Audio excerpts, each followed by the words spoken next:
Welcome to the Mindset Architect podcast, where it's all about creating the life you want, the business you want, and making a real difference. Join us in unlocking the code to true success. And now your host, Tony Caliendo, Master Coach with Rethink Coaching. Welcome to the Mindset Architect Podcast, episode number 143. I'm Tony Caliendo, author of Less Over More and executive coach here at Rethink Coaching. I want to welcome you, and as always, thank you for sharing your time with me. Time truly is our greatest asset, and the fact that you're willing to share your time with me truly does mean a great deal. Today, I want to discuss with you a topic that is very timely. It may be hard to believe, but here we are almost at the mid-year point of 2026. I don't know if you're like me, I'm looking at the calendar and I'm a bit in disbelief that we're at this stage of the year. It has seemed to have gone by so quickly. And what can happen if you're not consciously aware of it is you may be experiencing some goal drift right now, and we need to move you back into goal activation or get you into goal activation to protect the goal that you set for yourself for this year. And what I know to be true is goal drift happens most when we confuse activity with alignment. There's this thing that happens in our mind where we almost justify that our results because we've stayed busy and we've done all of these things. The reality is they may not be the right things, and we're doing things just to keep ourselves busy and to avoid the activities that would actually get us to move towards goal. I know that people who are experiencing this are not folks who have abandoned their goals. I believe with all of my heart and soul that people still hold on to the goal that they set for themselves, and it hasn't been abandoned. Yet what they're doing is slowly drifting away from them through their actions. It's that thing we've talked about before, that gradually and then suddenly. Gradually, we stop doing the things that were moving us toward our goals. Suddenly, we are drifted far from our goal and just need to get back on track. I don't believe that there's not an opportunity for us to get back on track and to achieve our goal. Even at mid-year, you still have time to make things happen. So just take a look at the goal you set and your reality and have a moment to think, have I drifted away from the goals that I've set? Did I drift away from my checkpoints where I should be? Is there a gap between my actual and my goal? If there is, you've experienced goal drift. You just may not have known that's what it was. It is not quitting. I'm going to say that again. I just want to make sure you understand that goal drift rarely looks like quitting. What it is disguised as, though, is busyness. It's again that part of your brain that sees this goal and sees that there's some different strategies or activities that we must take to get there. And it wants to protect you from failing because it views that as dangerous. And so it will pull you back into doing old activities that it knows you can handle. It knows that you know how to do. And gradually and suddenly you're back doing what you used to be doing when you had an old goal, not what you need to be doing for your new goal. Now, don't get me wrong. When people are experiencing this, they can still be working really, really hard. Remember, it's not quitting. They're telling themselves, or you might be telling yourselves, hey, I'm working really, really hard here. I don't understand why I'm not at goal, right? It's that movement or that activity is not always what matters. It's the right activities that matter. So just do a check-in with yourself. Look and see if you've drifted from the strategies that are going to get you to the new goal. What I want you to do is to ask yourself this really important question, and it's about your calendar. Does my calendar reflect my stated goals or my accumulated distractions? The way your brain is working and you are living in a place of doing the wrong more is not meant to harm you. It is really meant to protect you, yet it allows you to get distracted from what really matters most. So this is really important. Just do a check-in with yourself first. I'll admit there's times that I've fallen prey to this because being a human being and setting some really aggressive goals for myself, my mind is doing the same thing. It's saying, yeah, let's kind of back off a little bit. Let's do what we know works so we can celebrate some wins. We'll get to that goal later. And that is the onset of goal drift and where we need to get back to goal activation to get back on track. I've done it myself. And the most important thing that you can do is constant check-in and accountability. And I know sometimes accountability can feel harsh or feel like a punitive thing, yet it's really not. If you're not holding yourself accountable or have a coach that you work with to help you be accountable, you may be experiencing drift at a greater level because you're just not aware, you're oblivious to where you truly are versus where you projected you would be. Now, there is a hidden cause, right? We'll set goals that match our expectations, but not our identity. I want you to hear this because there are so many times that we've set a goal based upon what we think is expected of us versus what's in alignment with our identity. I had this as just an entire topic of a podcast, maybe 5 episodes ago, where we talked about identity and the importance of it. It is really important that you assess your goals and make sure that you didn't set them based upon some external expectation versus what your true identity is. Really, really important. Many of our goals were told to us, or we inherited, or we borrowed, or we've been socially conditioned to do. And that can be really challenging because it's out of alignment with who you really are. I was part of an organization that, I'm not saying it was right or wrong, but I was part of an organization that had a habit of when you were achieving goal, just to tell you for the next year, just double your goal. Set this outrageous goal. While I loved the part that it got you to think bigger, when we set unrealistic goals that aren't in alignment with our identity, that is somebody else's grand idea, we're really setting ourselves up for failure. And in my opinion, you're at greatest risk of goal drift when you allow somebody else to set your goals. You're disconnected from who you really are. This goal is somebody else's. It doesn't belong to you. And so there isn't a true disconnection. I know when I coach people, a lot of times, especially in the early part of our partnership or relationship or in one of the group programs, or even when I'm speaking to a group, sometimes someone will ask me, help me set my goal. And I will help you. I will never set it for you. I think this is really important to understand.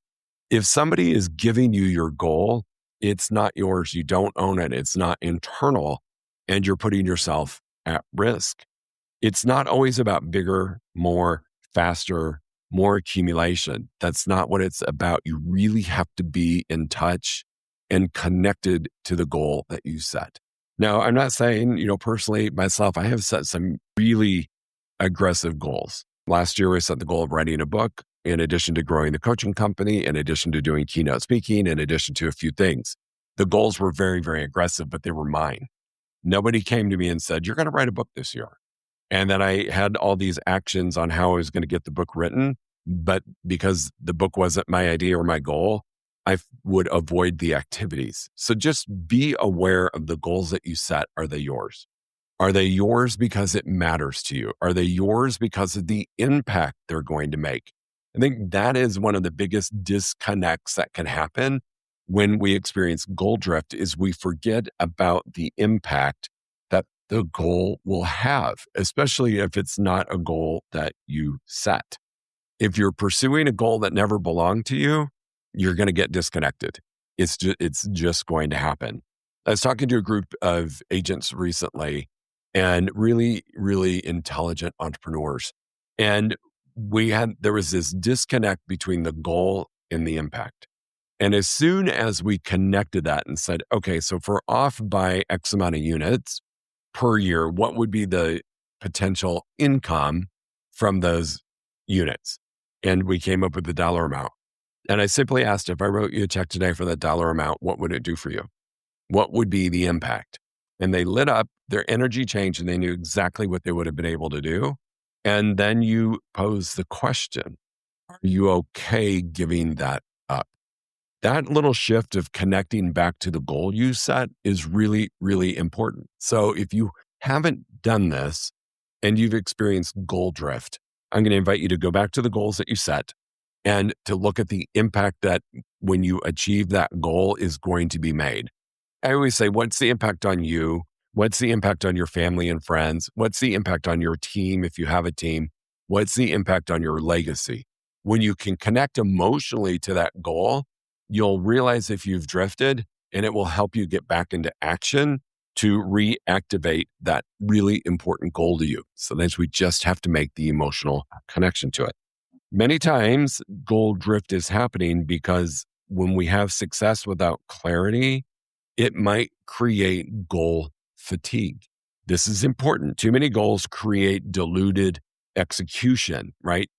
Think about this. I just said I had set some major goals for myself for 2025 and 2026.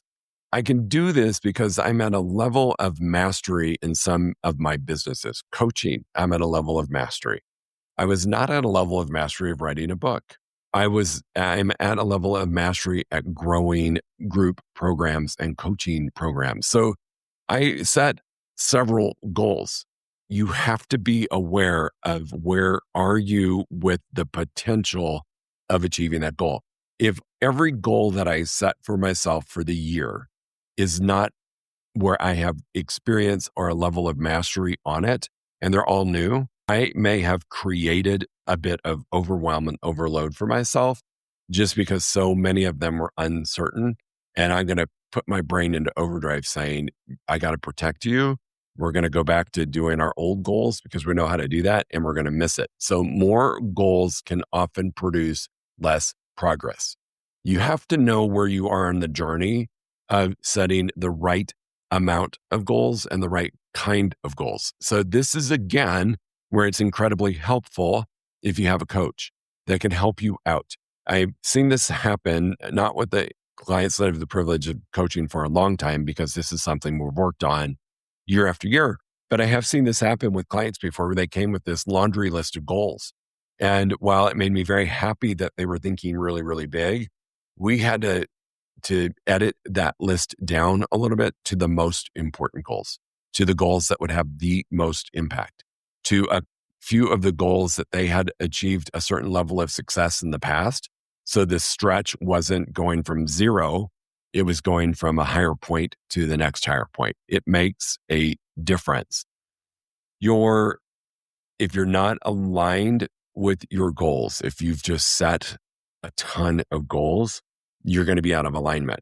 Aligned goals equal power. So just really make sure you haven't over fragmented yourself, that you haven't created all of these distractions by setting all of these unrealistic goals.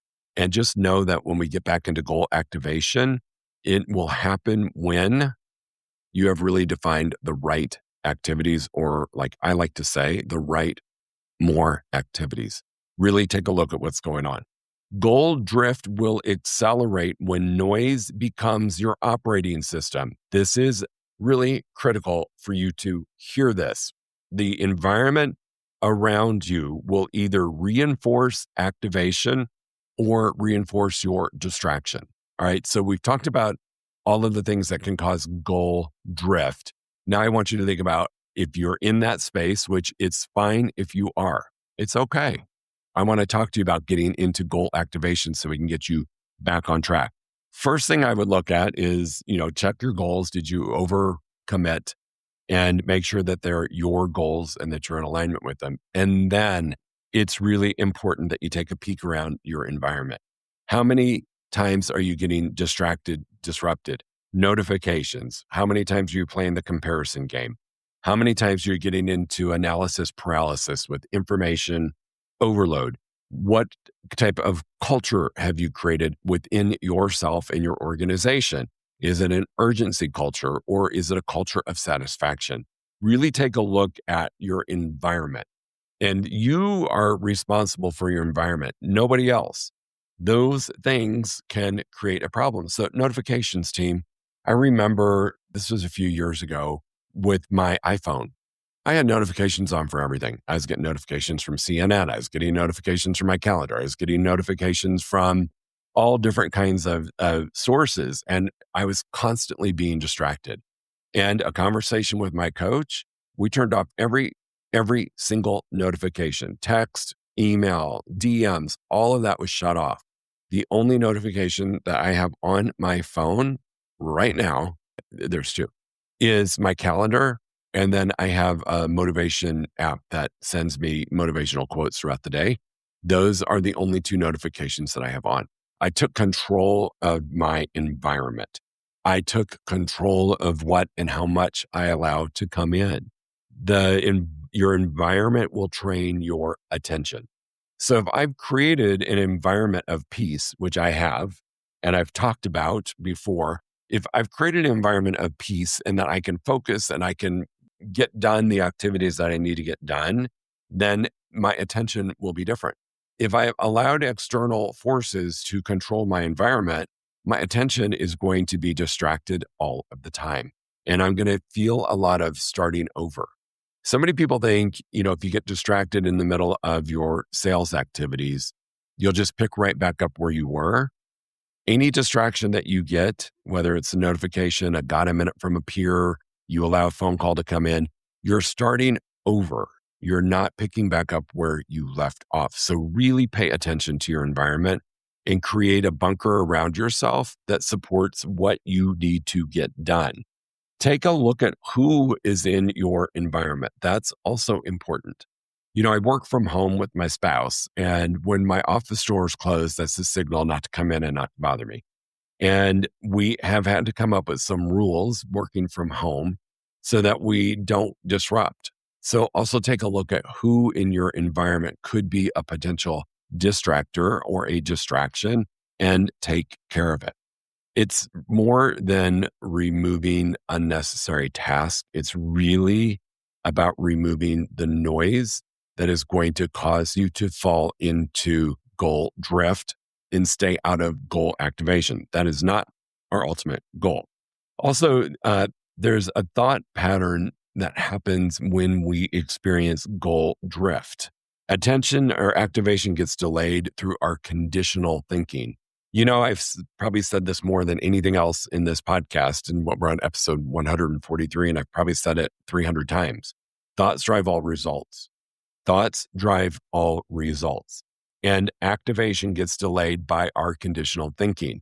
So our thoughts can be delaying us getting into goal activation. You might hear yourself say, when I have more time, when things calm down. This isn't the right time for me to make that change, whether it's letting a staff member go, hiring somebody. I've heard it a lot that when things calm down, when things get back to normal, it's not the right time. Those are your thoughts interfering with you being in goal activation. I've done this myself when I get to a level where I need to bring on another staff member. Maybe it's another virtual assistant. Maybe it's a real life person. Maybe it's a sales manager, whatever it is. I've done this before where I'm like, I don't have time to slow down to train somebody or to teach them what they need to do. So I'm just going to keep doing it until the right time. And ultimately what I'm doing is drifting because it's not humanly possible to do everything you need to do, especially as your business grows and your goals grow. So really make sure that you're not delaying goal activation through your thoughts. I say this often, it's never the right time. Letting a staff member go, never the right time. Hiring a staff member, it's the right time, but not the right time because I'm too busy. Those are the thoughts that are going to keep you in goal drift versus goal activation. Activation starts by changing your internal narrative, not simply attempting to force the action. So you really do have to sit with the reality of, if I do not do this, what's the impact? Remember, many times we look at things through a logic lens. Look at it through an emotional lens. What's the impact? What would be the difference? Pay attention to that narrative. That'll help you stay in goal activation. Also, goal activation requires strategic subtraction before strategic addition. I really want you to think about this. People try to fix drift by adding more systems, more effort, more pressure, when the answer's not always in doing more. What must you remove for activation to become possible? This is where busyness can disguise itself as strategy and activity to get you to goal. Really sit with your calendar and compare it to what you're doing and make sure that we're doing the right actions. So if there is an activity that I'm doing that I no longer need to do, that somebody else could do, it's a task that must get done, but I don't have to do it. I need to get it off my plate. I need to subtract. I don't need to add more yet because adding more is just going to complicate. First thing I'd go through is I start subtracting. What has to be done that I don't have to be the person to do it? What can be delayed? What can be deleted? What doesn't have to be done that I'm doing out of habit or based on old goals or old identity? Eliminate those first. Then you've created this space to do the correct activities. And chances are you were doing those correct activities, but the wrong more was robbing you time that you could have allocated to the right more activities. So the time that I'm spending doing something that I don't need to do, I could reallocate that time to the most important activity that's going to get me to goal. It's really important that you pay attention, that it's not just about adding immediately, do more, do more, do more. Subtract first and then add or just get back on track. Lastly, activation is built through small wins, not massive reinvention. We tend to do this. We tend to not to celebrate our small wins. We've had this conversation before. I am a huge driver. For me, when I accomplish something and get it done, I don't celebrate. I'm like, that's just what I was supposed to do. Next. And that is a deficiency. We must celebrate the little wins because that keeps our brain knowing that it did something that maybe it didn't want to do or that it viewed as dangerous, but it's no longer dangerous. You did it, you survived, and you can actually celebrate it. Goal activation is rarely some big dramatic activity. It's really just these small little wins that compound on top of each other. But if we don't celebrate them as they happen, we're not giving our brain what it needs to relax and realize that you are winning, you're not losing, you're not at risk of something terrible happening. And we have to do more celebrating. I know, and I'm working on this, it's a constant work in progress. I don't need a lot of accolades. I just don't. I'm just driven by my goals. I'm driven by my success. I'm driven by the life I've created. But those that work for me might need some more celebration. And we have to pay attention because if we help them celebrate their wins versus, well, you did your job, great, next, we're going to create this space of goal activation and help them stay on track. Because as much as you can drift from your goal, so can your team. As much as you can drift from your goal in your personal life, so can your friends and family. We have to be kind of warriors of celebration, warriors of celebrating the win. That makes a huge difference in keeping us in goal activation versus goal drift. I want to close by saying this. Goal drift doesn't happen because you're incapable. It happens because noise, conditioning, overcommitment, and misalignment slowly pull you away from what matters most. When I meet someone and I know that they're experiencing goal drift, the thing that gets drifted from the most is usually the most important goal that they set. I don't know why it happens like that, because you would think that that is the most critical goal, the most important to you in your life, your celebration, what you want to create. It tends to be the goal that we drift the furthest from. It's almost like you're punishing yourself. So really pay attention. Goal drift is not happening because you're incapable. It's happening because you've allowed noise, your environment, you've allowed conditioning, somebody else to set your goals. You've set too many goals, you've overcommitted, and you are misaligned. Get in alignment and things will change. It's not always about more people. It's sometimes about subtraction. Less can be the path to more. I appreciate you spending some time, and I do want you to take a minute today to have an honest conversation with yourself and see if you're experiencing goal drift. And if you are, implement a few of these actions to get back into goal activation and get back on track. It's the end of May. Okay, if we're off goal, great. What do I do to need to get back on track and to close the gap?